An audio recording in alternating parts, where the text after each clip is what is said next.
In the previous video covering the events of the game, it ended with the Slugcat digging straight down, falling into the Minecraft void, and swimming through the worm pond, which in turn allowed him to ascend.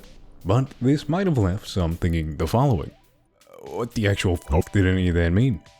Luckily, that'll be explained shortly, right after covering a few more important details, like the region that I accidentally forgot to mention, and the other two Slugcats within Rain World besides the previously shown survivor. Rain World features a variety of regions. Unfortunately, the drainage system is one of them. I purposefully left it out of the video because of my extreme hatred for it. And the game can be experienced fully without even once stepping foot into this terrible place by taking the far superior industrial complex route. But not mentioning it would be doing the game a disservice. Constructed from pipes and concrete, filled with pools of water, and infested with leeches, featuring one-way drops that'll leave you stuck, and long, water-filled tunnels with very little air to breathe. To somebody experienced with the game, this region isn't actually that bad, but beginners should avoid it like the plague for their first few playthroughs. Now then, onto the other Slugcats, being the Monk and Hunter. First off is the Monk, viewed as the easy mode of the game. It's nearly identical to the Survivor, with one downside being the method of learning lore, aka bringing the funny colored pearls spread across the regions to the blue Muppet in order to receive walls of text is completely removed. If anyone has any desire to uncover the lore for themselves, make sure to get brain blasted prior to finding the pearl. Also, if the pearls are moved from their original place and left outside when a cycle passes, the pearl will disappear forever. So make sure you take good care of it, and if dropped down a hole, you should quickly follow suit.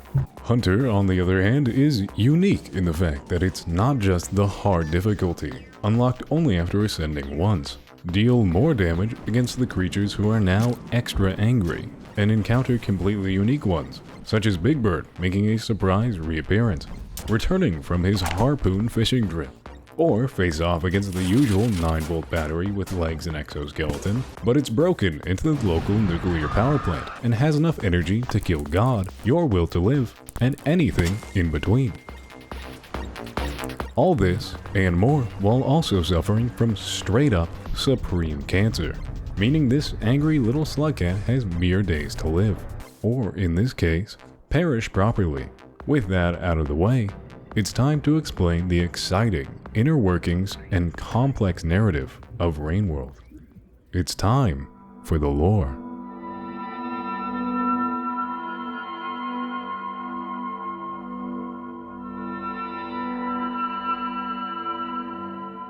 The stage is set long before the little Slugcat even first formulated a thought, an unknown amount of time to be exact, but no less than several eons ago.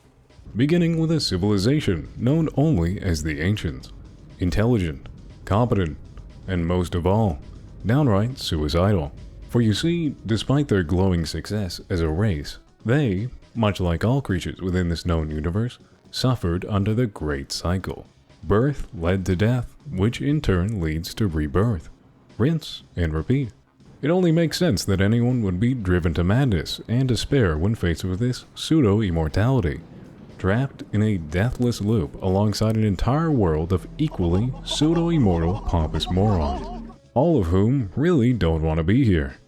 This assumed madness is the only explanation as to why the Ancients would choose, quite frankly, the dumbest names conceptually possible, with such standout examples as 4 needles under plentiful leaves, or a bell, 18 amber beads, perhaps even 5 nights at Fred. So, in order to stop existing, the Ancients tried many methods, most of which boiled down to attempting to rid themselves of natural desires through silly little religious acts, like eating nothing but actual gravel and herbal tea to starve oneself. Needless to say, this didn't work. But then a miraculous discovery was made. While digging deep into the ground, a vast sea filled with a substance spanning the entire bottom of the world was uncovered. This liquid was found to be an unbelievable power source, leading to a boom in technological advancements. More importantly, however, it was found that anything bathed within this void fluid would not only dissolve physically, but also simply cease to exist. This brought about the void fluid revolution, like the Industrial Revolution, but with an extra dash of depressing intentions. Obviously, what happened next was the ancients tossing themselves into the life-ending liquid, akin to rats into a KFC deep fryer. Unfortunately, this joyous celebration didn't last long. Tragedy struck, as some ancients dipped into this suicide sauce didn't fully disappear, split betwixt the physical realm and non-existence, remaining only as mere echoes of their former selves, aka the wacky inflatable armed entities. This was bad news, as the ancients' one-stop shop to make one's life stop suddenly wasn't so reliable. Thrown into a state of panic, the ancients tried everything they could, including falling back on old reliable, consuming gravel. It was speculated that those who possess a large, truly sizable ego would lead to them being tied down to the physical realm, meaning that entering an effortless, brain-dead state was ideal to ascend. Something the average Twitter user would find to be a simple task. Unfortunately, the ancients weren't so lucky.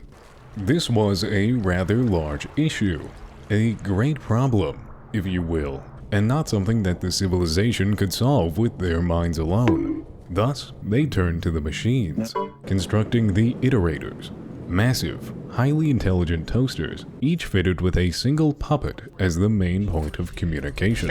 The resource costs to do so were expansive, and the ancients required vast sums of water to cool their new gaming rigs, causing water vapor to be pumped out into the atmosphere and bringing about the rain.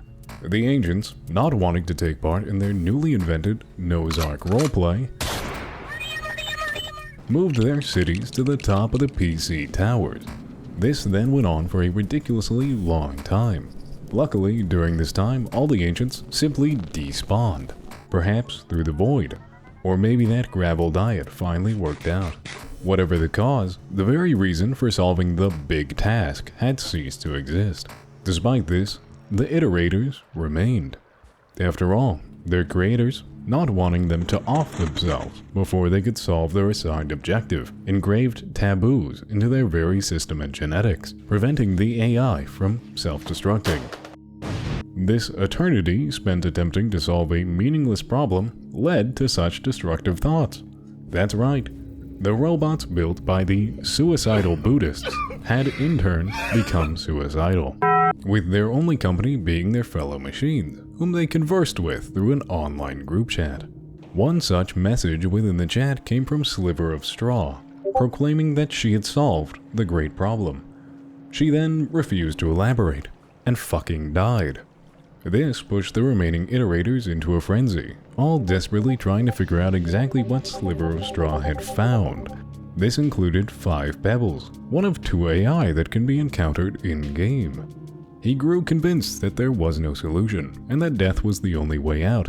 It's likely he formed this mindset after secretly taking part within private extremist subreddits under the alias Erratic Pulse, becoming based and red-pilled.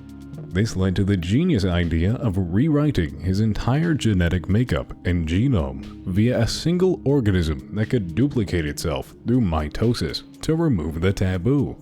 The process of creating this cell required running an exponential amount of parallel processes, which in turn required 5 pebbles to gulp down several times his usual water intake.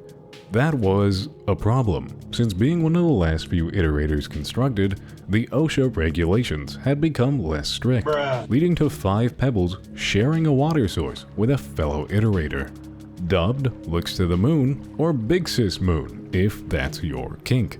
This reverse waterboarding left Moon slightly parched and dehydrated. She attempted multiple times to message Pebbles within the group chat, all of which go unanswered, forcing Moon to use desperate measures and forcefully slide into Pebbles' DMs, an action described to be unpleasant for all within the network. Assumedly, this caused Pebbles to lose focus, fucking up his silly little science experiment, which thankfully only caused minor oopsies, like manifesting the rot that now eats away at 5 Pebbles' system, destroying him from the inside out. Whoops.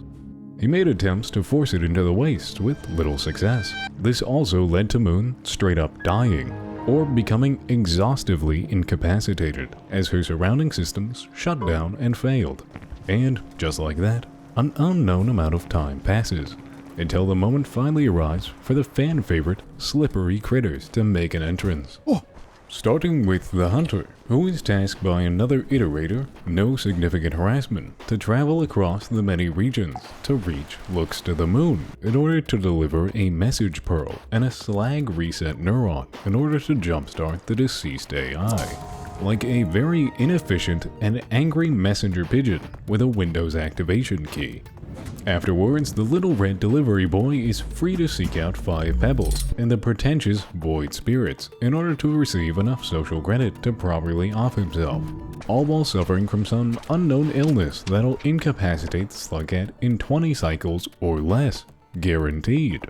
Assuming that's not enough to stop him, successfully reaching the end shows the Hunter succumbing to the illness in the Void Sea, falling into the arms of what is assumed to be no significant harassment, who is entirely at fault for the Cancer Deluxe Edition. But that's just a theory.